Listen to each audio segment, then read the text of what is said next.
عليكم ورحمة الله وبركاته.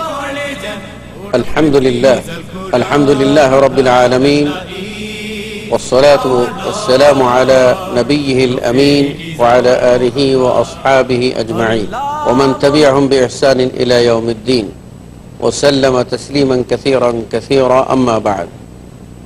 দূরের কাছে সম্মানিত সুধী দর্শক, পৃথিবীর যে জায়গা থেকে বসে আপনারা পিস টিভির অনুষ্ঠানে আমাদের সাথে যোগ দিয়েছেন, আপনাদের সকলকে আন্তরিকভাবে শুভেচ্ছা জানাচ্ছি। দোয়া করি আল্লাহ রাব্বুল আলামিন আমাদের জবান দিয়ে সত্য বের করিয়ে দিন এবং আপনাদের সকলকে সত্যের উপর অবিচল থাকার তৌফিক দান করুন, আমিন। সুধী দর্শক, আমরা যে মূল প্রতিপাদ্য বিষয় নিয়ে আলোচনা করছি সেটি হলো মুসলিম সমাজে প্রচলিত কুসংস্কার। তার মধ্যে হতে একটি কুসংস্কার হচ্ছে বিবাহ কেন্দ্রিক। আর আমরা আজকে যে বিষয়টা নিয়ে আলোচনা করব সেটি হলো বিবাহের প্রস্তুতিতে যে সমস্ত কুসংস্কারগুলি হয়, যেমন গায়ে হলুদ দেওয়া, বরযাত্রী নিয়ে যাওয়া, এই সকল বিষয়গুলিতে কিরকম শরীয়তের সীমা মধ্যে আমরা থাকি না আমরা সীমা ছাড়িয়ে কুসংস্কারে পড়ে যাই, বিষয়গুলি আমাদের জানা একান্ত প্রয়োজন। আর এই গুরুত্বপূর্ণ শিক্ষার আসরে যে সকল বিজ্ঞ আলোচকগণ আমাদের সাথে যোগ দিয়েছেন, প্রথমে আমরা তাদের সাথে পরিচিত হয়ে নেব। আমার ডান দিকে উপবিষ্ট আছেন বিশিষ্ট আলেম দ্বীন ইসলামের চিন্তাবিদ, শিক্ষাবিদ প্রফেসর ডক্টর খন্দকার আব্দুল্লাহ জাহাঙ্গীর। আসসালামু আলাইকুম ওয়া রাহমাতুল্লাহি ওয়া বারাকাতুহু। এবং আমার বামে আছেন উদীয়মান আলেম দ্বীন শেখ হাসান জামিল কাসেমি। আসসালামু আলাইকুম ওয়া রাহমাতুল্লাহি ওয়া বারাকাতুহু। এবং আমার বামে আছেন বিশিষ্ট আলেম দ্বীন ইসলামের চিন্তাবিদ শেখ আব্দুর রাজ্জাক বিন ইউসুফ। আসসালামু আলাইকুম ওয়া রাহমাতুল্লাহি ওয়া বারাকাতুহু। সম্মানিত সুধী, আপনাদের সাথে রয়েছি আমি হারুন হোসেন। এবার বিবাহের পালা। বিবাহ যখন শুরু হবে তখন আমরা কিভাবে শুরু করব, আর আমরা যেভাবে শুরু করছি আমাদের সমাজে যা আছে তা কি আসলে ইসলাম সমর্থন করে নাকি কুসংস্কার? প্রথমেই এ বিষয়ে আলোচনার সূত্রপাত করার জন্য আমি আহ্বান জানাচ্ছি আমাদের অতিথি ডক্টর খন্দকার আব্দুল্লাহ জাহাঙ্গীর। ধন্যবাদ। আলহামদুলিল্লাহ ওয়াসসালাতু ওয়াসসালামু আলা রাসূলিল্লাহ ওয়া আলা আলিহি ওয়া আসহাবিহি আজমাইন, আম্মা বা'দ। আপনি যেটা বলেছেন বিবাহ আনন্দের বিষয়, এবং রাসূলুল্লাহ সাল্লাল্লাহু আলাইহি ওয়াসাল্লাম বিবাহে আনন্দ করতে নির্দেশ দিয়েছেন, নির্দেশনা দিয়েছেন। তবে এই আনন্দটাকে আমরা অবৈধ করে ফেলি এবং অনেক সময় সামাজিকতার নামে একে ধর্মীয়ভাবে অনুমোদনযোগ্য বলেও মনে করি, যেটা কুসংস্কার। তার ভিতরে আপনি যেটা প্রথমে আমাদের দৃষ্টি আকর্ষণ করেছেন, গায়ে হলুদ, বিবাহ উপলক্ষে আনন্দ করা, মেয়েদের ভিতরে শালীন গীত গাওয়া, আনন্দ উৎসব, ছড়া কাটা, এগুলো রাসূলুল্লাহ সাল্লাল্লাহু আলাইহি ওয়াসাল্লাম অনুমোদন করেছেন। কিন্তু গায়ে হলুদের নামে যে অবৈধতা আমরা আশ্রয় দিচ্ছি, একটা পুরুষের জন্য হলুদ জাতীয় সুগন্ধি বা আতর গায়ে মাখা রাসূলুল্লাহ নিষেধ করেছেন, মেয়েদের জন্য বৈধ। আর গায়ে হলুদের নামে বেপরদা হওয়া বা কোনো পুরুষ মানুষ এসে মেয়ের গায়ে হলুদ দেওয়া বা মেয়ে এসে পুরুষকে গোসল করিয়ে দেওয়া, এটাকে আমি যেটা বলতে চাচ্ছি আমাদের সমাজে কিন্তু আছে, যেটা হলো যে বরকে এক জায়গায় বসানো হবে আর ভাবিরা এসে তাকে হলুদ মাখিয়ে দেবে এবং হলুদ ছিটাছিটি করবে, তামাশা করবে, আর আরেক দল নর্তকী তার সাথে আপনার ওই বিবাহের একটা গান আছে, সে গানগুলি গাইতে থাকবে। এই বেলালাপনাটাকে আপনি কিভাবে দেখছেন? এটা মহা হারাম। যেটা একদিকে পুরুষের গায়ে সুফরা হলুদ যে রং, যেমন খালুক, পুরুষেরা দাড়িতে চুলে মেহেন্দি পরবেন, কাপড়ে দিতে পারেন, কিন্তু দেহে এই জাতীয় খালুক বা এই যে হলুদ রং আছে এরকম জাফরান, এটা গায়ে লাগানো হলুদ, এটা রাসূলুল্লাহ সাল্লাল্লাহু আলাইহি ওয়াসাল্লাম পুরুষের জন্য নিষেধ করেছেন। মহিলাদের জন্য এগুলো সৌন্দর্য বৃদ্ধি করবে, বরং তিনি মহিলাদের হাতে পায়ে এগুলো ব্যবহার করতে উৎসাহ দিয়েছেন। এটা একটা বিষয়। দ্বিতীয় হলো যে পুরুষকে মেয়েরা গোসল করাবে, এটা পুরোপুরি হারাম। এখানে মূল সমস্যা হচ্ছে আমরা মনে করি এগুলো হারাম, তো বিবাহের আনন্দের জন্য এগুলো বৈধ। অর্থাৎ একটা হারাম কর্মকে একটা দিনের জন্য আমরা বৈধ মনে করে একদিকে ইস্তেহলালুল হারাম, হারামকে বৈধ মনে করার কুফরিতে লিপ্ত হই। অনেক হারাম, শূকরের মাংস ভক্ষণ করা হারাম, আমরা জানি। একদিনের জন্য যদি কেউ ভক্ষণ করে দ্বিতীয় দিনের জন্য সে অনুপ্রাণিত হয় না। এটা এমন কোনো মোহনীয় বিষয় নয় যে নেশা তৈরি করবে, কিন্তু অশ্লীলতা, মাদকতা এটা নেশা তৈরি করে। এই একদিনের অবৈধতার নামে আমরা এটার ভিতরে আরো অনেক অবৈধতার দরজা খুলে দিচ্ছি। তো এই জন্য বিবাহের নামে যে গায়ে হলুদের অনুষ্ঠানগুলো করা হয়, পুরুষকে গায়ে হলুদ দেওয়া, পুরুষের গায়ে হলুদের অনুষ্ঠানে মেয়েরা গোসল করিয়ে দেওয়া, উপস্থিত থাকা, অশালীন গান বাজনা করা, মেয়ের গায়ে হলুদের নামে পুরুষদের উপস্থিতি অথবা সেখানে বেপরদা হওয়া এবং গান বাজনা করা, এগুলো কঠিন হারাম, ভয়ঙ্কর হারাম। পাশাপাশি এটাকে মেনে নিয়ে আমরা সামাজিক জাহেলিয়ত কুসংস্কারে। ধন্যবাদ আপনাকে। আমি যাচ্ছি শেখ আব্দুর রাজ্জাক বিন ইউসুফ সাহেবের কাছে। সেটা হলো যে রাসূল সাল্লাল্লাহু আলাইহি ওয়াসাল্লাম যেখানে বলছেন আল হাম্মু কাল মউত, অথচ দেখা যাচ্ছে যে দেবরটা হচ্ছে মৃত্যু সদৃশ, আর দেখা যাচ্ছে সেখানে এই ভাবিরা দল বেঁধে যে এই ধরনের যে আয়োজন করছেন, এটাকে আপনি কোরআন সুন্নাহর দৃষ্টিতে কেমন মনে করছেন?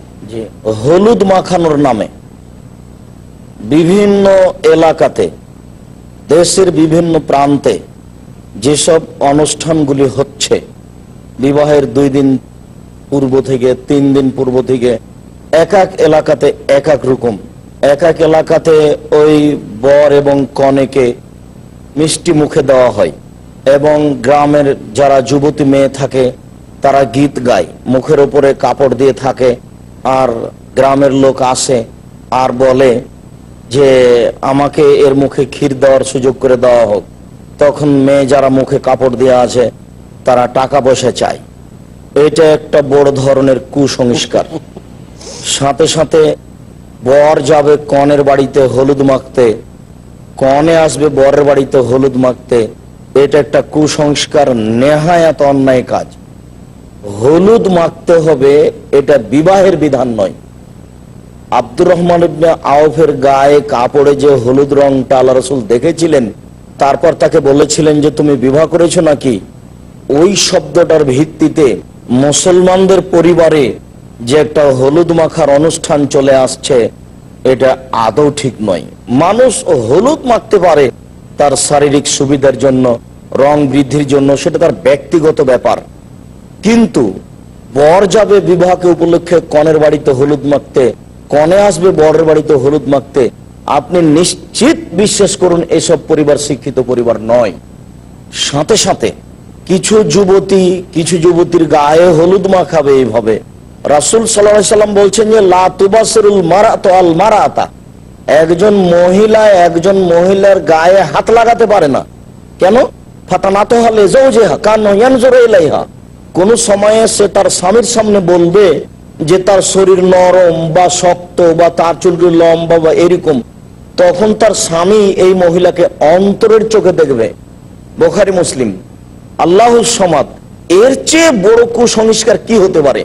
এর চেয়ে নেক্কারজনক, নোংরা, বর্বর, অসভ্য কাজ কি হতে পারে? নিশ্চিত বিশ্বাস করুন আপনারা, কোন শিক্ষিত মুসলিম পরিবারে এমন কাজ হতে পারে না। কিন্তু আজকে তো সেটাকে আমরা গায়ে শোয়া বিষয় বানিয়ে নিয়েছি। জি, আমরা নিজেরা সালাত আদায় ঠিকই করছি, জি, এবং হজ ঠিকই করতেছি, আমরা নিজেরা নিজেদের মুসলিম বলে পরিচয় দিচ্ছি, আর বিবাহের অনুষ্ঠানের জন্য সব বৈধ করে দিচ্ছি। আসলে বিয়েটা কি? বিয়েটা হচ্ছে 2জন নারী পুরুষকে বৈধ সম্পর্কের জন্য জুড়ে দেওয়া। এই 2জনকে বৈধ করতে গিয়ে কত হাজারো অবৈধ কাজ যে এই বিয়ের মধ্যে হচ্ছে, এটা হিসাবের বাইরে, যেগুলো পদে পদে আমরা দেখছি, আমরা আলোচনায় আনছি একটা একটা করে, কিন্তু এই প্রত্যেকটার মধ্যে আপনি হিসাব করুন কতজন হারাম কাজে জড়াচ্ছে। অথচ আমাদের মাকসাদ হচ্ছে 2জন মানুষকে হারাম কাজ থেকে বিরত করা, আর এটা করতে গিয়ে হাজারো হারামের জন্ম আমরা দিচ্ছি। এই যে গায়ে হলুদের ব্যাপারগুলো, আসলে বর্তমান সমাজের যে প্রক্রিয়াটা, সেখানে আমরা যেটা দেখি সেটা হচ্ছে মেয়ের বাড়ি থেকে কিছু ছেলে মেয়ে একসাথে ছেলের বাড়িতে আসে, ছেলের বাড়ি থেকে আবার তারা যায়।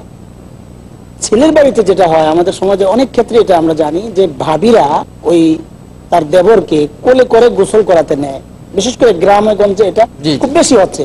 এটা এই জন্য হচ্ছে, আপনি বলেন, আমি এরকম কোন মানুষের মুখে শুনেছি যে বাড়ির গার্জেন বলছে তার বড় বৌমাকে যে তুমি তোমার দেবরকে কোলে করে নিয়ে যে হলুদ মাখিয়ে দাও, তাহলে ওর সাংসারিক জীবনে। এই জন্য হচ্ছে, আমি বারবারও যে দর্শকদের উদ্দেশ্যে একটা কথাই বলবো যে আমাদের দৃষ্টিভঙ্গিটা চেঞ্জ করা দরকার, যে বিয়েটা কি, এটা কি আনুষ্ঠানিকতা, কেবলই সামাজিকতা, না এটা একটা ইবাদত? যদি ইবাদত হয় আমার, তাহলে আমি নামাজের মধ্যে কি এই জাতীয় কোনো কাজ করি যে ওযু করতে আমার ভাবির কোলে গিয়ে ওযু করতে যাই নাকি? এটা এই জন্যই আমি করছি যে এটাকে আমি আবাদত মনে করছি না। যদি আবাদত মনে করতাম তাহলে এই প্রাসঙ্গিক আনুষঙ্গিক যত রকমের সমস্যা আছে সবগুলো এমনিতে আমি দূর করে দিতাম, যে আমি আবাদত করতে যাচ্ছি, আমি গুনাহ কেন করব। যারা নিজেদেরকে সরিয়ে নেন এখান থেকে, ছেলে মেয়েদেরকে ছেড়ে দেন, এটা ওই ছেলের বা ওই মেয়ের ভাবি দেবর এই জাতীয় যারা থাকেন তাদেরকে টাকা পয়সা দিয়ে দায়িত্ব দিয়ে দেন, দিয়ে বলেন যে এই সমস্ত পাপ কাজে আমি নাই, এটা তোমরা সেরে নাও। আমি আশ্চর্য লাগে যারা তারা কিভাবে এখান থেকে নিজেদেরকে মুক্ত করে। গার্জেন বাড়িতে থাকে না, অথচ আল্লাহ সুবহানাহু ওয়া তাআলার হুকুম কি? ওয়াতাআওয়ানু আলাল বিররি ওয়াত তাকওয়া ওয়া লা তাআওয়ানু আলাল ইসমি ওয়াল উদওয়ান। এখানে সবচেয়ে বড় এটা তো এই এনকারটাকে রদ করা তার জন্য ফরজে আইন। ফরজে আইন, জি ফরজে আইন। কারণ সে বাড়ির কর্তা, তার বাড়িতে তার সন্তানদের সাথে একটা মহা হারাম কর্ম হবে, অশ্লীলতা, অশালীনতা, বেপরদা, এটা নিষেধ করা তাগয়ির, মান রাআ মিনকুম মুনকারান ফালিগায়্যিরহু বিয়াদিহি। যে মুনকার জানবে, দেখবে, সে হাত দিয়ে পরিবর্তন করবে। এটা কার জন্য ফরজ? যার জন্য তামকিন আছে, আল্লাযীনা মাক্কান্নাহুম ফিল আরদ, ওই পরিবারের কর্তার জন্য, যেহেতু তিনি এটা ফরজে আইন। কিন্তু দেখেন শেখ হাজী সাহেব তখন বলছেন, আরে ছেলেপেলেরা কি করলো, মানে নিজে মানে ধরাছোঁয়ার বাইরে থাকে। সামাজিক ভাবে হয়তো তিনি কিছুই পেলেন না, কিন্তু এই প্রতারণা করে তো আল্লাহ তাআলাকে তিনি ঠকাচ্ছেন না, তিনি আত্মপ্রতারণা করছেন, তিনি মহা পাপে জড়িয়ে পড়ছেন। তিনি মনে করছেন অন্যরা পাপ করছে, অন্যদের সকল পাপের সমান পাপ তার আমলনামায় জমা হয়ে যাচ্ছে। শেখ আপনি যেটা একটা কথা বলছেন অত্যন্ত চমৎকার, যে ওই ছেলেপেলেরা, বাচ্চা মানুষরা করছে, দেখেন এটা কোনো মুসলমানের কথা হতে পারে না। হযরত রাসূল করিম সাল্লাল্লাহু আলাইহি সাল্লামের সামনে হযরত হোসেন রাদিয়াল্লাহু তাআলা আনহু সৎকার যে খেজুর মুখে দিয়েছিলেন, রাসূল করিম সাল্লাল্লাহু আলাইহি সাল্লাম কি বলছেন? কাহ কাহ ইন্নাকা লা তাদরি আন্না লা নাকুলু সাদাকা, ফলাও ফলাও, এটা তাড়াতাড়ি ফলাও, তুমি কি জানো না আমরা সৎকার খেজুর খাই না? ইবনে আবু সালামা রাদিয়াল্লাহু তাআলা আনহু তিনি নিজে বলছেন, কুনতু গুলামান ফি হিজরি রাসূলুল্লাহ সাল্লাল্লাহু আলাইহি সাল্লাম, রাসূলের কাছে আমি লালিত পালিত হচ্ছিলাম, তো ওখানে আমি যখন খাচ্ছিলাম আমার হাতটা চারিদিকে ছড়াচ্ছিল, এখানে সেখানে যাচ্ছে। রাসূল করিম সাল্লাল্লাহু আলাইহি সাল্লাম কি বললেন? তিনটা শিক্ষা দিয়ে দিলেন। এই জায়গায় কিন্তু আমাদের একটা বাজে প্রবণতা যে ছোটদেরকে আমরা ছেড়ে দিই। আচ্ছা ছোট কারা?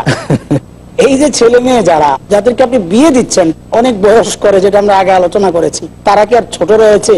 বরং না, আপনার বড় বউ গড়ে সে ছোট, তাকে আপনি ছোট বানিয়ে দিলেন, দায়ুকে বানিয়ে দিলেন, বললেন যে বড় বৌমা তুমি তোমার দেবরকে কুলে করে নিয়ে তুমি একটু ইয়ে পরে দাও। এটা তো একটা মানে প্রতারণা ছাড়া প্রতারণা। বিবাহকে লক্ষ্য করে 3 দিন থেকে যে অনুষ্ঠান করা হয় সেটা কুসংস্কার। যেটা বাজনা বাদ্যযন্ত্রের ব্যবস্থা করা হয় সেটা কুসংস্কার, হারাম হারাম। একে লক্ষ্য করে যুবতী মেয়েরা নাচে, এটা কুসংস্কার, হারাম। একে লক্ষ্য করে এক এক এলাকায় বরের মুখে ক্ষীর দেয়, কনের মুখে ক্ষীর দেয়, বাড়ি বাড়ি নিয়ে যায়, ওই বাড়ি নিয়ে যায়, ওই বাড়ি নিয়ে যায়, চাচির বাড়ি নিয়ে যায়, ক্ষীর মুখে দিয়ে নিয়ে আসে, খালার বাড়ি নিয়ে যায়, ক্ষীর মুখে দিয়ে নিয়ে আসে। এগুলো কুসংস্কার, এগুলো হারাম। জি জি জি। এইভাবে ভাবি বা খালাতো বোন, মামাতো বোন হলুদ মাখিয়ে দিবে, এটা কুসংস্কার, এটা হারাম। বিবাহের সূচনাতেই জেনা। জি জি, বিবাহের সূচনাতেই জেনা। যদি এটা পরিবারের সূচনাতে জেনা আসে, তাহলে এটা কি করে এই পরিবারে কল্যাণ আসতে পারে? সাথে সাথে এই বাড়ির যারা ভাবি, তারা এই বরকে কোলে করে বাইরে নিয়ে যাবে, ভিতরে নিয়ে আসবে, এটা করতে হবে, এটা সামাজিকতা, না করলে কেমন হয়, ভাবিকে নিন্দা করবে, এটা একটা কুসংস্কার। হলুদ আমরা মাখানোকে হারাম বলিনি, কেউ যদি এটা বিবাহের বিধান মনে করে নেয় তাহলে এটা অবশ্যই কুসংস্কার। বিশেষ করে হলুদ মাখো উপলক্ষে বেপরদা হওয়াটা, জি, আর হলুদ পুরুষের গায়ে নারী, নারীর গায়ে পুরুষ হাত দেওয়াটা, এটা হইতে পারে কি করে? আপনার কাছে আসবো, সেটা হলো যে দেবর বাবির সম্পর্ক শরীয়তে কিভাবে বলেছে? জি ধন্যবাদ। এটা যেটা আপনি একবার হাদিসে বলেছেন, আলহামুল মউত, অর্থাৎ একজন এসে জিজ্ঞেস করছেন পর্দার ব্যাপারে, এ প্রসঙ্গে বললেন যে আসলে শ্বশুর বাড়ির আত্মীয়দের থেকে পর্দা করাতে কঠিন, জয়েন্ট ফ্যামিলিতে থাকা হয়, সামনে এসে যায়, খাবার দিতে হয়, কথা বলে, এই জন্য একটু ওজোর যে এদের সাথে একটু পর্দা ছাড়া থাকা যায় কিনা। তখন ছোট ভাইয়ের মতোই, তখন রাসূলুল্লাহ সাল্লাল্লাহু আলাইহি ওয়াসাল্লাম বললেন এরা মৃত্যুর মতো, অর্থাৎ যেখানে ভয় সবচেয়ে বেশি, কাজেই এখানে পর্দা তো করতেই হবে, সচেতনতা বেশি রাখতে হবে। এটাই তো বাস্তবতা। এবং পরিবার যত ধ্বংস হয়, পারিবারিক সমস্যা তৈরি হয়, দর্শক এটা দেখবেন এখানে দুর্বলতার কারণেই। কাজেই আমরা বৈবাহিক সম্পর্কে যাদের আত্মীয় পেয়েছি, যেমন একজন মহিলা পেয়েছেন দেবর, একজন পুরুষ পেয়েছেন শালিকা বা এই ধরনের আত্মীয়, এদের সাথে সম্পর্ক নতুন, এখানে দুর্বলতা করা আমরা অনেক সময় মনে করি এখানে সামান্য কিছু ত্রুটি বিচ্যুতি করে দিনদার মানুষও করে। এমনকি অনেক সময় আমাদের সমাজে আলেম মানুষ তারাও এটা সামান্য কিছু মনে করেন। এই জন্য রাসূলুল্লাহ সাল্লাল্লাহু আলাইহি ওয়াসাল্লাম সতর্ক করলেন, না এটা সামান্য না, পর্দা যত দরকার এখানে আরো বেশি দরকার। মৃত্যুকে যেমন ভয় পাও, এখানে বেপরদা হওয়াকে ঠিক তেমন ভয় পাও। ধন্যবাদ। আমি শেখের কাছে একটু আসছি, সেটা হলো যে অনেকেই কোনো কোনো সমাজে এরকম রেওয়াজ আছে, বলে থাকেন যে বড় ভাবি মায়ের মতো। এইভাবে কি মায়ের মতো বলে ভাবির কুলে কি যাওয়া যাবে? আউযুবিল্লাহি মিন যালিক। আসলে এই কথা বলাটা এটা কোন দৃষ্টিকোণ থেকে বলে সেটা একটা বুঝার বিষয়। দৃষ্টিকোণ হচ্ছে অনেক সময় অনেক ফ্যামিলিতে মা থাকেন না, বড় ভাই যেমন বাবার মর্যাদার আসনে বসেন, মানে বড় ভাই কিন্তু বাবা হয়ে যান না। মানে হচ্ছে যে বাবা যেমন তার দেখভাল করতেন, তার ভালো মন্দের খোঁজ খবর নিতেন, এই জায়গাটা এখন বড় ভাই গ্রহণ করেছেন। আর ভাবি হচ্ছে সেখানে মায়ের মতো, মানে যে ভাবি তার খোঁজ খবর নিচ্ছেন। এখানে শায়েখ ওই হাদিসের প্রসঙ্গটা আমি একটু আসছি, তাহলে এই জিনিসটা স্পষ্ট হবে। রাসূল করিম সাল্লাল্লাহু আলাইহি সাল্লাম এই দেবর ভাবির যে বিষয়গুলোকে যে বলছেন মৃত্যুর মতো, এর একটা মৌলিক কারণ আমরা অন্য হাদিসের উপর যদি একটু চিন্তা করি তাহলে বুঝে আসবে যে রাসূল করিম সাল্লাল্লাহু আলাইহি সাল্লাম রিয়া সম্পর্কে খুব আশঙ্কা প্রকাশ করেছেন। তিনি বলেছেন, ইন্না আখাফা মা আখাফু আলাইকুম আশ-শিরকুল আসগর। ক্বালু ইয়া রাসূলুল্লাহ মা আশ-শিরকুল আসগর? ক্বালা রিয়া। রাসূল সাল্লাল্লাহু আলাইহি ওয়াসাল্লাম বলেছেন, আমার সবচেয়ে বেশি আতঙ্ক হচ্ছে, ভয় তোমাদেরকে নিয়ে, সেটা হচ্ছে ছোট শিরিক। সাহাবায়ে কেরাম বললেন, ইয়া রাসূলুল্লাহ শিরিক তো জানি একটাই, ছোট আর বড় কোনটা? ছোট শিরিক কি? তো রাসূল করিম সাল্লাল্লাহু আলাইহি ওয়াসাল্লাম বললেন, ছোট শিরিক হচ্ছে লোক দেখানো ইবাদত। এটাকে রাসূল সাল্লাল্লাহু আলাইহি ওয়াসাল্লাম বড় শিরিক থেকে বেশি ভয় কেন করছেন? এই জায়গাতে যে ব্যাখ্যাটা আসছে যে এই জায়গাটাতে মানুষ অসতর্ক, এটাকে গুনাহ মনে করছেন না, অসতর্কতার কারণে সে এই জায়গায় লিপ্ত হওয়ার সম্ভাবনা বেশি। বড় শিরিকে সে বড় শিরিক মনে করে সেখান থেকে দূরে থাকবেন। এই দেবর ভাবির যে ব্যাপারটা, একই ঘরে থাকা এবং ওই যে মা যেমন বললেন এরকম মনে করা, তার কাজ পর্যন্ত পৌঁছাটা তার জন্য খুব সহজ। পৌঁছতে পৌঁছতে একটা পর্যায়ে শয়তান তো বসে নেই, আমরা অসতর্ক। এক বড় বুজুর্গ এই শয়তান সম্পর্কে বলেছেন যে শয়তানের সবচেয়ে খারাপ দিক যেটা, যে আমরা শয়তান সম্পর্কে অসচেতন, অসতর্ক, ভুলে যাই শয়তানকে। শয়তান কিন্তু আমাদেরকে তো ভালোবাসেন, সে আমাদেরকে কখনো ভুলেন না, আমাদের সবসময় সে সতর্ক থাকে, কখন সুযোগ পায়। ইস্তাহওয়াযা আলাইহিমুশ শাইতান, শয়তান সুযোগ পাইলে আক্রমণ করে। ফানসাহুম যিকরাল্লাহ, তখন সে আল্লাহর ভয় তার মন থেকে দূরে সরায় দেয়, তখনই কিন্তু সে গুনাহের মধ্যে লিপ্ত হয়। জনাব হাসান জামিল যে কথাটা বলছিলেন, এই কথাটা মানে হুবহু এই বিষয়ে আল্লাহ রাসূল পেশ করেছেন যে ইন্না আতাখাওয়াফু মা খাফা আলা উম্মতি, আমার উম্মতের উপরে যে বিষয় আমি সবচেয়ে বেশি ভয় করছি তা হচ্ছে, এক নম্বরে তিনি বললেন আয-যিনা, অবৈধ সম্পর্ক। এরপরে তিনি বললেন আশ-শাহওয়াতুল খাফিয়া, গোপন পাপ। মানে ভাবির সাথে গোপন পাপে জড়িয়ে যাওয়ার আশু সম্ভাবনা রয়েছে। যে কোনো সময়ে একজন যুবক তার ভাবির সাথে গোপন পাপে জড়িয়ে যেতে পারে। কেননা যেই পরিবারে, যেই বাসাতে, যেই বাড়িতে ভাবি থাকে, সেই বাসাতে ওই ছেলেও থাকে। সেই ছেলে এখন পূর্ণ যুবক, লেখাপড়ার মধ্যে আছে বা কোনো একটা কাজে ব্যস্ত আছে, এরকম একটা পর্যায়ে আছে। তো তার সাথে গোপন কথা, গোপন পাপে জড়িয়ে যাওয়া এটা স্বাভাবিক। এই কথাটাকে আল্লাহ রাসূল বলেছেন, আমি এই বিষয়ে খুব ভয় করি। আচ্ছা, আমাদের শেখ আব্দুল্লাহ জাহাঙ্গীর সাহেব এবং আপনি বললেন, হাসান জামিল সাহেব বললেন যে রাসূল সাল্লাল্লাহু আলাইহি ওয়াসাল্লাম কঠোরভাবে এখানে নিষেধ করেছেন এবং এটাকে একটা মারাত্মক মানে স্লিপ হওয়ার জায়গা হিসাবে সতর্ক করেছেন। সেই জায়গায় কেমন করে গায়ে হলুদের নামে আমরা এই অনুষ্ঠানটা, এখানে মূল বিষয় মূল বিষয় যে আমরা এখানে এক নম্বর, অনেকেই মনে করে এটা শয়তানের বড় প্রতারণা, সবার মনের ভিতরে কি খারাপ থাকে নাকি? না, কোনো খারাপ কিছু হবে না। এই যে শয়তান এটাই এক পা দুপা করে পাপের পথে। ওই কথাটা নিয়ে এসে বলেন যে আমরা যে এদেশ থেকে ও দেশে যাই, জি, তো সবাই আমরা এখানে বিষয় হলো পুরো আমরা সুস্থতার ব্যাপারে আমরা যে স্বাস্থ্য নিয়ম মেনে চলি, তার মানে কি সব জায়গায় রোগ ব্যাধি রয়েছে নাকি? তার মানে স্বাস্থ্য নিয়ম মেনে চলতে হয়, কারণ রোগ ঢুকে গেলে হঠাৎ করে আমরা আক্রান্ত হয়ে যাব। আমরা টিকা গ্রহণ করি, এই রোগে লাখের ভিতরে কয়টা মানুষ মরে, কিন্তু প্রত্যেকটা শিশুকে আমরা টিকা দিচ্ছি। আল ওয়াকায়াতু খায়রুম মিনাল ইলাজ।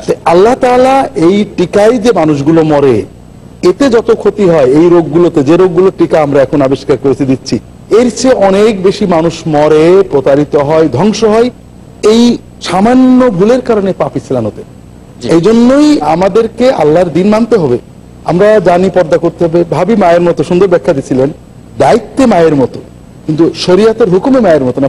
ভাবি বড় ভাবি পর্দা করবেন, শরীয়তের 16 আনা পর্দার সাথে দেবরদের যে প্রতিটি দায়িত্ব পালন করবেন, ঠিক এই পর্দার ব্যবস্থা, তার দেখার ব্যবস্থা, তাকে পরামর্শ দেওয়ার ব্যবস্থা, কিন্তু পর্দা সহ। আর বিশেষ করে যে আমরা যেটা মূল সমস্যা যে মনে করি বিবাহের এই 1-2 দিনে কিছু অশ্লীল হারাম কাজ করলে, অর্থাৎ আজকে বিবাহ অনুষ্ঠানে 2-4 প্লেট শূকরের মাংস বন্টন করলে কোনো সমস্যা নেই, অনেকটা এই ধরনের চিন্তা আমাদেরকে গ্রাস করে নিয়েছে। দর্শক, এই চিন্তা থেকে বেরিয়ে আসতে হবে। আল্লাহর দিন যেদিন থেকে আপনি প্রাপ্তবয়স্ক হয়েছেন সেদিন থেকে মৃত্যু পর্যন্ত আপনার উপর ফরজ। এর মাঝখানে কোনো দিন কোনো অনুষ্ঠানে আল্লাহর দিনের বাইরে যাওয়ার অধিকার নেই। দিনের বাইরে সন্তানরা গেলে তাদেরকে ছেড়ে দেওয়ার কোনো অধিকার আপনার নেই। গেলে আল্লাহর কাছে আমাদের দায়ী হতে হবে এবং আপনার সন্তানের পরিবারে বরকতিন হয়ে যাবে। তাহলে আমরা স্পষ্ট জানতে পারলাম যে এই যে গায়ে হলুদ অনুষ্ঠানটা পুরোটাই আপনার অপসংস্কৃতি। যে অতএব গায়ে হলুদ মাখানো কাজটি এই পর্যায়ে এসে, বা বরের বাড়িতে কনে যাবে, কনের বাড়িতে বর আসবে হলুদ মাখতে, এই কুসংস্কার কাজটি শুধু কুসংস্কার নয়, এটা একটা মহা পাপও বটে। যে এই পাপ থেকে যদি আমরা বেঁচে না থাকি তাহলে এই পরিবারকে আমরা কখনো এখানে একটা সুন্দর সুশীল পরিবার অর্থ ব্যয় হবে। একটা জরুরি বিষয় দর্শকদের হয়তো প্রশ্ন থাকতে পারে যে তাহলে কি আমরা মেয়ের সৌন্দর্য চর্চা অবশ্যই করবেন পারিবারিক ভাবে, ব্যক্তিগত ভাবে, তাকে যেগুলো দিলে হলুদ মাখায় তার হলুদ অনুষ্ঠান নামে কুসংস্কার করা যাবে না। সম্মানিত সুধী দর্শক, অত্যন্ত চমৎকার আলোচনা। আমরা যে আলোচনার ভিতর দিয়ে জানতে পারলাম যে যেটাকে আমরা স্বাভাবিক বিষয় মনে করে নিয়েছি, কিন্তু ইসলাম সেটাকে স্বাভাবিক মনে করে নেয় নাই। এটা বরং আপনার বেহায়াপনা, অশ্লীলতার পথ উন্মুক্ত করে দিচ্ছে এবং অন্যের কৃষ্টি কালচার নিজেদের মধ্যে আমদানি করে নিজস্ব স্বকীয়তাকে বিলীন করে দেওয়া হচ্ছে। অতএব বলবো যে এটি মারাত্মক কুসংস্কার এবং মহাপাপের একটি সিঁড়ি মাত্র। আমরা যদি সেই দিকে আগাতে থাকি হয়তোবা ওই সিঁড়িতে চড়ে একদিন ধ্বংসের গহ্বরে হারিয়ে যাব। তাই আসুন আমরা এই ধরনের হলুদ অনুষ্ঠানকে আমরা না বলি এটি মারাত্মক কুসংস্কার না বহুবার। আমি প্রথমেই এ ব্যাপারে আলোকপাত করার জন্য আহ্বান জানাবো আমাদের অতিথি মুহতারাম ডক্টর খন্দকার আব্দুল্লাহ জাহাঙ্গীর। ধন্যবাদ। নাহমাদুহু ওয়া নুসাল্লি আলা রাসূলিহিল কারীম, আম্মা বা'দ। জি, অত্যন্ত গুরুত্বপূর্ণ কথা। ওলিমা ইসলাম পরিভাষা এবং ইবাদত, আর বউ ভাত নামে আমরা যেটা করি এটা কুসংস্কার এবং পাপাচারের একটা সমষ্টি মাত্র। জি, ওলিমার উদ্দেশ্য হলো বিবাহের আনন্দে পাত্রের পক্ষ থেকে বন্ধু বান্ধব আত্মীয় স্বজনকে খাওয়াবে। এখানে পাত্রীর উপস্থিতির কোনো প্রশ্ন ওঠে না। জি জি জি, এখানে বিবাহের আনন্দে শরীক হওয়াটা হলো মূল নিয়ম। বিবাহ আনন্দ করতে হবে, বিবাহের আনন্দ প্রত্যেক স্তর আছে। বিবাহের সময় পরিবারের ভিতরে আনন্দ হবে, মহিলারা মহিলাদের ভিতরে ছড়া গান কবিতা পড়তে পারেন, তারা হাসি তামাশা আনন্দ করতে পারেন, কুফরি নাই, অশ্লীলতা নাই, শিরক নাই, এগুলো করতে পারেন।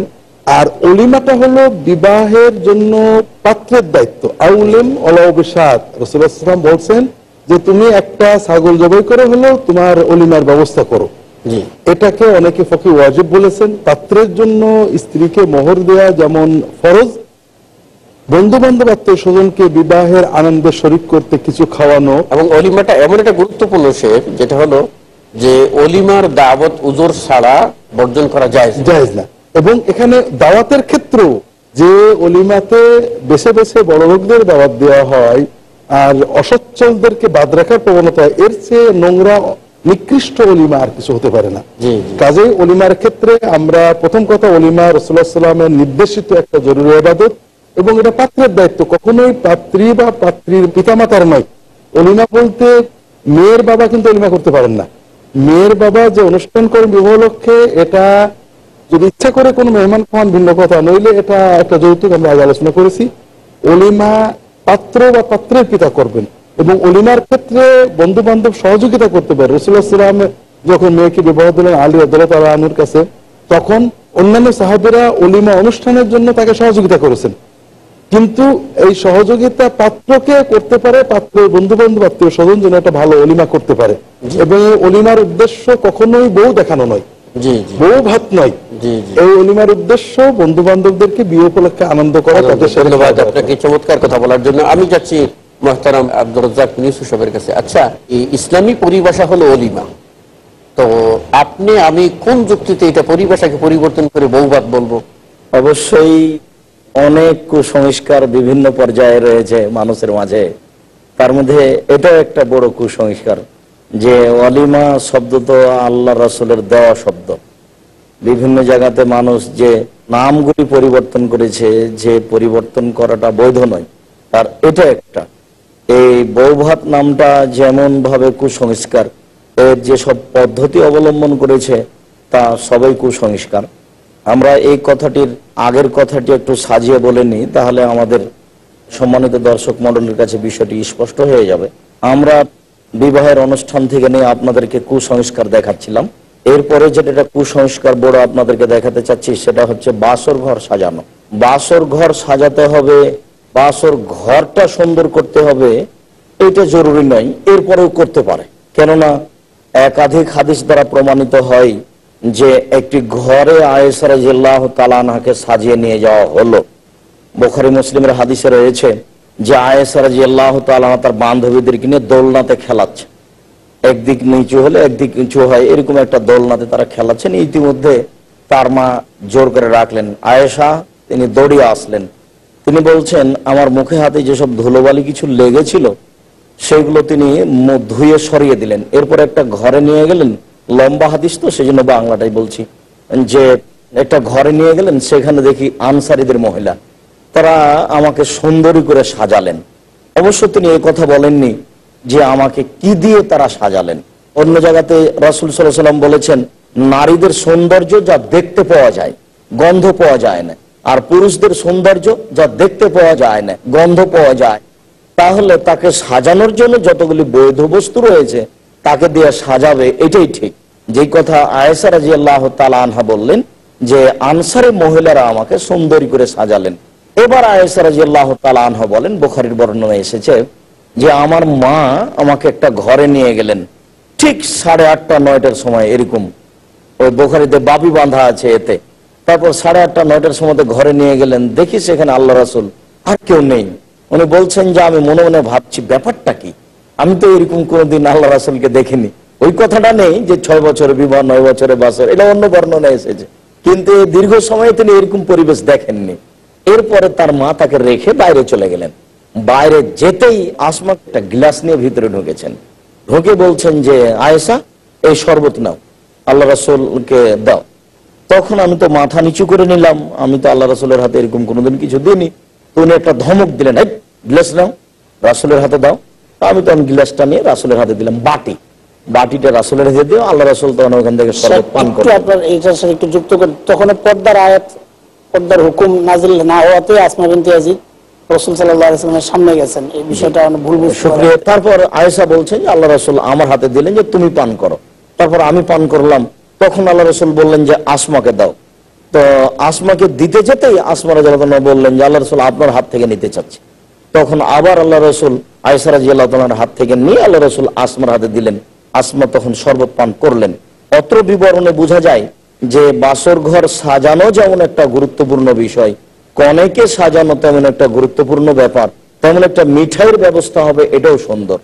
কিন্তু এখানে যেটা কুসংস্কার ছড়িয়ে পড়েছে সেটা হচ্ছে যে এই ঘরে যারা আসছে, যারা ঘর সাজাচ্ছে, তারা ভাবি, খালাতো বোন, ফুফাতো বোন, মামাতো বোন, এইগুলো যা একেবারে হারাম, যেগুলি কুসংস্কার। এখানে আরেকটা সুন্নাত আছে, সেটাকে উপেক্ষা করা হচ্ছে।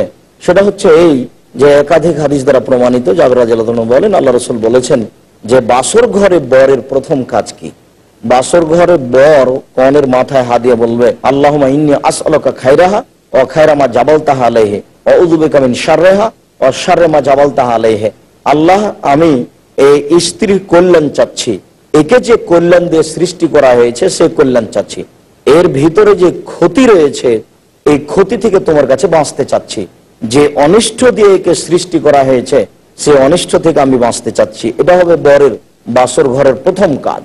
এরপরে হবে 2 রাকাত সালাত। আগে দাঁড়াবে বর, পিছে দাঁড়াবে কনে, পাশাপাশি দাঁড়াতে পারবে না, কোনোদিনই নারী পুরুষের পাশাপাশি সালাত নয়। এরপরে 2 রাকাত সালাত হওয়ার পরে একটা লম্বা দোয়া আছে, লম্বা দোয়া পড়বে।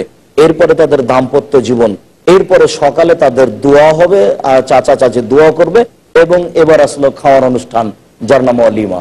এটাই সুন্নাত। যে অলিমার কথা আমরা সময়ে বলবো। যে শেখ, এই যে ওলিমাকে আমরা তো জানলামই, এটাকে যে বউভাত নামে চালু করে দেওয়া, এটার যে বিধানটা, এটা সম্পূর্ণরূপে আমরা জানলাম যে এটা বানাওয়াট ভিত্তিহীন। এরকম করে চালু করে দেওয়ার কোনো যৌক্তিকতা নাই, আছে? জি অবশ্যই না শেখ। আমি এই জায়গায় ঢোকার আগে আর একটু পেছন থেকে আসতে চাচ্ছি শেখের ওই হাদিস থেকে, যে অলিমা একটা নির্দিষ্ট দাওয়াত হয় তখন যখন দেখা যায় যে উঁচু শ্রেণীর মানুষকে, ধনী ঘরের মানুষকে সেখানে দাওয়াত করা হয়, গরিবদেরকে উপেক্ষা করা হয়। এটার পেছনে সামাজিক কিছু বিধি আছে। আপনার কাছে ফিরে আসবো আবার, সম্মানিত সুধী দর্শক, যেতে হচ্ছে একটা ছোট্ট বিরতিতে অল্প কিছুদিনের জন্য, তারপর ফিরে আসবো এই গঠনমূলক আলোচনায়। আশা করি কেউ দূরে যাবেন না। আসসালামু আলাইকুম ওয়া রাহমাতুল্লাহি ওয়া বারাকাতুহু। সুধী দর্শক, বিরতির পর আবার আপনাদের সকলকে এই অনুষ্ঠানে স্বাগত জানাচ্ছি। যেমনটি বলছিলেন শেখ হাসান জামিল সাহেব।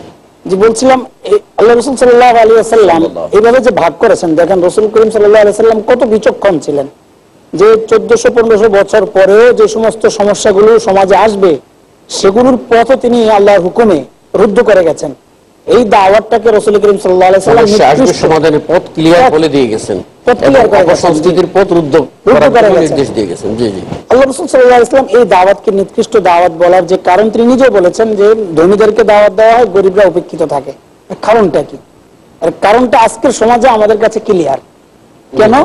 যে ওখানে ধনীদেরকে এই জন্য দাওয়াত দেওয়া হয় যে খরচটা উঠবে, ধনীরা হাদিয়া তোহফা নিয়ে আসবে, ওটা ওই পর্যন্ত কিন্তু ক্ষান্ত থাকে না।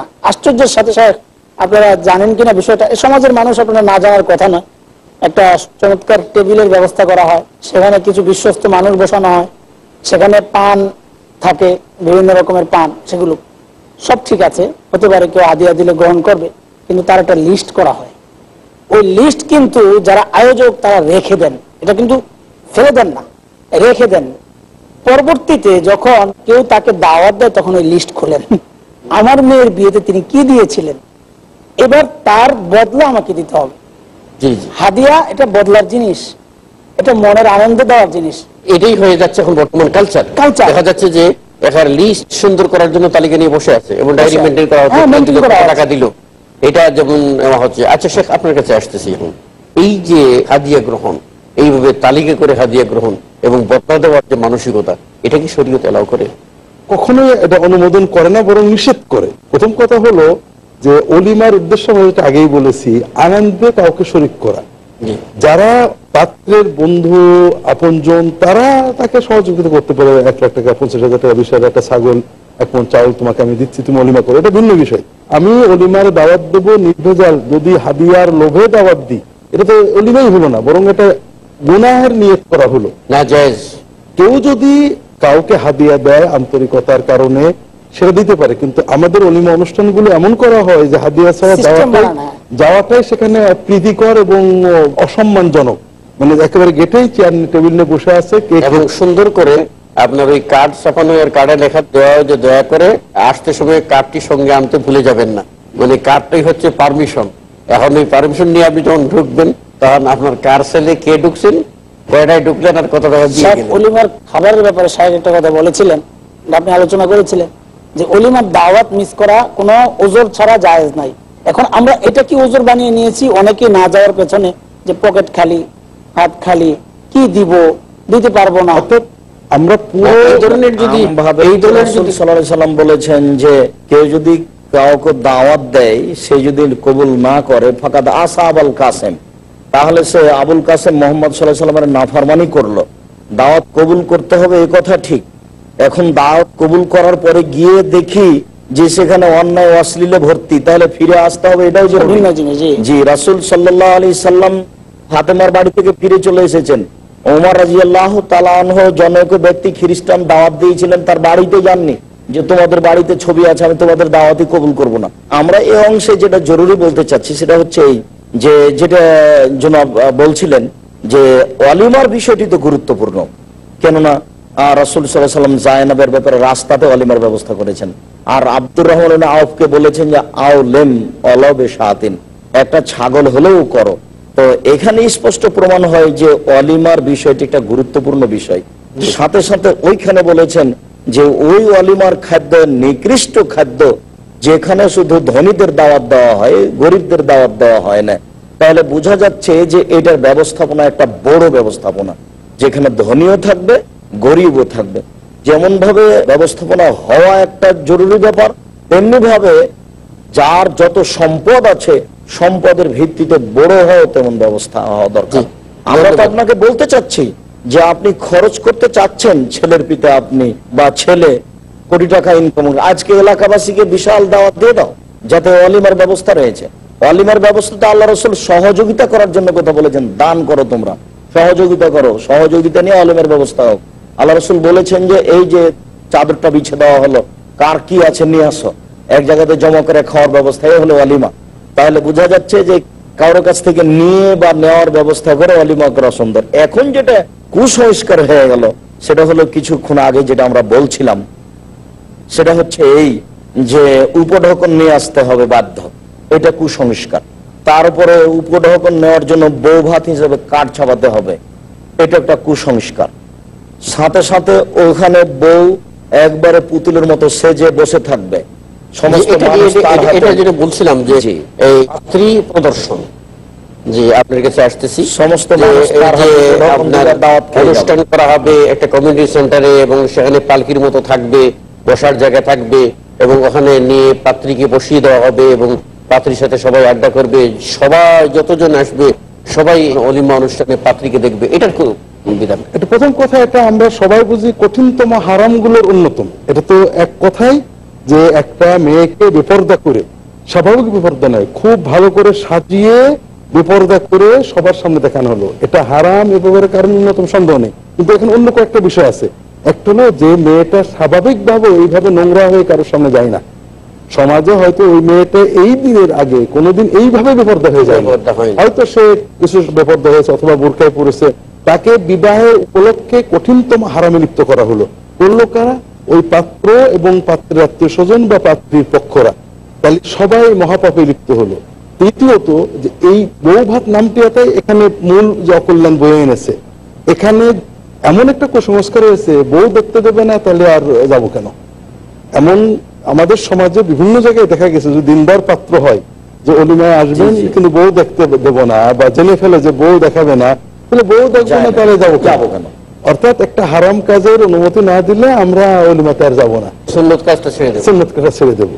এই জন্য বউ প্রদর্শন এটা ভয়ঙ্করতম মানে হারাম এবং গর্হিত কাজ, একেবারে গর্হিত। এবং বিশেষ করে একটা পরিবার, একটা নববধূ যে তার স্বামীর জন্য সাজবে, সে সাজবে হাজারো মানুষের মানে পণ্যের মতো সে সেজে বসে থাকবে, এর চেয়ে তার অপমান আর কি হতে পারে। এই জন্য আমাদের সবাইকে অনুরোধ করব, বেপর্দা হয়তো ওই মেয়েটা অল্প চলেছে অথবা কোনোদিনই চলেনি, তাকে এইভাবে সাজিয়ে সমাজের সবার সামনে দেখানো আমরা না করি। অন্তত আমাদের পবিত্র বিবাহের বন্ধনটা অপবিত্রতাদের শুরু না করি। অতীতের সমস্ত কওমের হিস্ট্রি যদি আমরা দেখি, পাপগুলো যখন তারা প্রকাশ্যে করা শুরু করেছিল তখনই কিন্তু আল্লাহর গজব নাযিল হয়েছিল। এই বিয়ের মজলিসগুলো, বিয়ের অনুষ্ঠানগুলো আমরা দেখি অনেক পাপ যেগুলো বাচ্চারা বা উপযুক্ত ছেলে মেয়েরা গোপনে করত, সেই পাপগুলো এই বিয়ের অনুষ্ঠানগুলোতে প্রকাশ্যে হয়ে যায়। এরপরে দেখা যাচ্ছে যে এই বর কনেকে একত্রে নিয়ে তারপরে সেখানে ছবি তোলা জমা করে রাখছে। কত বড় কুসংস্কার। ওইভাবে বর কনেকে একসাথে নিয়ে যার যেভাবে ইচ্ছা সে সেভাবে ছবি তুলছে। আবার কেউ কেউ ওই বরের সাথে বসে ছবি উঠাচ্ছে, আর কেউ ওই কনের সাথে বসে ছবি উঠাচ্ছে। তার মানে কুসংস্কার নেমে গেলে, হারাম কাজ নেমে গেলে যা আছে, বিপর্দা থেকে তওবা করার পরেও এই ছবিগুলো যতদিন থাকবে তারা গোনাগুলো সম্মানিত দর্শক মন্ডলকে বলছি, আল্লাহুস সামাদ, এই নীতি তো একেবারেই হারাম, এই কুসংস্কার তো একেবারেই হারাম। আমরা আরো আপনাদেরকে বলছি, এরকম যেটা ঘটে গেছে সেসব অ্যালবামের ছবিগুলো একেবারে ছেড়ে টুকরা টুকরা করে ফেলুন এবং এই কর্মের জন্য আল্লাহর কাছে তওবা করেন, ক্ষমা চান। আরেকটা জিনিস বলছি যে বিয়ে অনুষ্ঠানে ডেকসেট না বাজালে বিয়ে জমে না। জি। এই যে ব্যাপারটা, এটা তো এমন অবস্থা হয়েছে যে আমরা ঠিকই মুসল্লি, ঠিকই হাজী সাহেব, এবং দেখা যাচ্ছে কেউ মসজিদের মোতাওয়াল্লি, মসজিদ কমিটির সদস্য, ভালো কেশিয়ার, তারপর দেখা যাচ্ছে বিয়ে অনুষ্ঠানে আমাদের কি করতে হচ্ছে, ডেকসেট না বাজালে হচ্ছে না। আর বিশেষ করে শহরে কি করা হয়, জুমার দিন ছুটির দিন হয়, আর এই দিনই বিয়ে অনুষ্ঠান করলে সকলকে পাওয়া যাবে, ভালো কথা। দেখা যাচ্ছে জুমার দিন এটা বিশেষ এবাদতের দিন। এবাদতটা কি হয়ে যায়, এই বিয়ে অনুষ্ঠানের কারণে আজকে খুতবা সংক্ষেপ করো, সালাত সংক্ষেপ করো, আর ভোর রাত থেকেই, মানে বৃহস্পতিবার দিবাগত রাত 12:01 থেকে শুরু হচ্ছে আপনার ডেক সেট বাজনা, এবং সেই বাজনাগুলি এমন ভাবে স্পিডে দেওয়া হচ্ছে যে মসজিদের দেয়ালে গিয়ে সেটা ঠেকছে, আবার সেটা রিফ্লেক্স হচ্ছে। এই যে অন্যায়গুলি, এটাকে কিভাবে মূল্যায়ন করছে? এ তো প্রথম কথা তো আমরা প্রথমে বলেছি যে কোনো দিন নির্ধারণ করা কুসংস্কার। সাথে সাথে জুমার দিনে এরকম যদি সমস্যা চলে আসে, তাহলে সেটা জুমার দিনে এই কাজটা না করাই মানুষের জন্য একটা গুরুত্বপূর্ণ কাজ হয়ে যাবে। কেননা জুমার দিন করলে তাতে ইবাদতের জুমার বিঘ্নতা সালাতের অসুবিধা হয়, ইবাদতের অসুবিধা হয়। সাথে সাথে বাজনার বিষয়টি তো আমরা আপনাদেরকে অনেক সময় বলেছি। দেখুন বাজনা কেন এখানে, রাসূল সাল্লাল্লাহু আলাইহি সাল্লাম বলছেন যে লা ইয়াকুনান্না ফি হাযিহিল উম্মাহ, আমার উম্মতে অবশ্যই অবশ্যই তিনটা জিনিস হবে। খাসফুন, ভূমিকম্প হবে। মাসখুন, আকার আকৃতি পরিবর্তন হবে। কাজফুন, সর্ব ধরনের সমস্যা নেমে আসবে যখন তিনটা কাজ হবে। তার একটা হলো যখন মানুষ নেশাদার দ্রব্য পান করবে, আর একটা কাজ হলো জারাবুল মাযিব, যখন বাদ্যযন্ত্র সমাজে প্রকাশ পাবে। বাদ্যযন্ত্র হচ্ছে পৃথিবী ধ্বংসের লক্ষণ। বাদ্যযন্ত্র হচ্ছে গজব নাজেল হওয়ার মাধ্যম। মিজমারুশ শাইতান। জি জি, আর সেটাকে বলা হয়েছে যে শয়তানের বিষয়। বাজনা বাদ্যযন্ত্রের বিষয়টি বিশেষ করে এই অনুষ্ঠানের জন্য আমরা বলতে চাচ্ছি, যেখানে বলছিলাম যে আমার উম্মত অচিরেই অমুসলিমদের সাথে মিশে যাবে। তো বাদ্যযন্ত্র তো বিবাহতে নিয়ে আসা অমুসলিমদের কাজ। আপনারা জানেন সম্মানিত দর্শক মন্ডলী, আগে থেকে যারা এই বিষয়গুলি দেখে এসেছেন, যে অমুসলিমদের বাড়িতে বিবাহ লাগলে কি হয়, বাদ্যযন্ত্র চলতে থাকে 2 দিন 3 দিন থেকে। তাহলে এই বাদ্যযন্ত্রটা অমুসলিমদের পরিবার থেকে এসেছে, এটা আমাদের ভিতরে ঢুকে গেছে, এটা তো অমুসলিমদের একটা কাজ।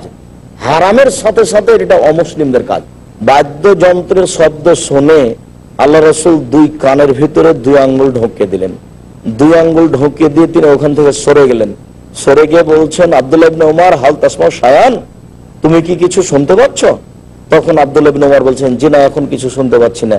রাফা ইসবাইহি মিন উযনাইহি, তখন আল্লাহ রাসূল তার 2 কানের ভিতর থেকে আঙ্গুল সরিয়ে নিলেন। বাদ্যযন্ত্রের শব্দ শুনে আল্লাহ রাসূল কানের ভিতরে আঙ্গুল ঢোকিয়ে দিতেন, আর সেই বাদ্যযন্ত্র বিবাহ অনুষ্ঠানে হবে, আর সেইটাকে আজকে মানুষ মনে করবে সামাজিকতা, আল্লাহ সামাদ। মানুষ জ্ঞানের দিক দিয়ে কত নিচে চলে গেলে এই কথাটা বলতে পারে, অবস্থা হতে পারে। জি, যে বাদ্যযন্ত্র যেটা হারাম কাজ। ধন্যবাদ আপনাদেরকে, আল্লাহ আপনাদের উত্তম জাযা দান করুন। সম্মানিত সুধী দর্শক, বিবাহ পবিত্র বন্ধন, হতে পারে না সেখানে অপবিত্রের ছড়াছড়ি, হতে পারে না কুসংস্কারের জয় জয়কার, হতে পারে না অন্যায়ের সয়লাভ। যদি মানুষ হই, বিবেক থাকে, বুদ্ধি থাকে, সত্যের প্রতি অনিষ্ঠ হই, আমরা যদি একনিষ্ঠ হই, আল্লাহকে ভয় করি, তাহলে সকল পাপাচার থেকে আমরা মুক্ত হই।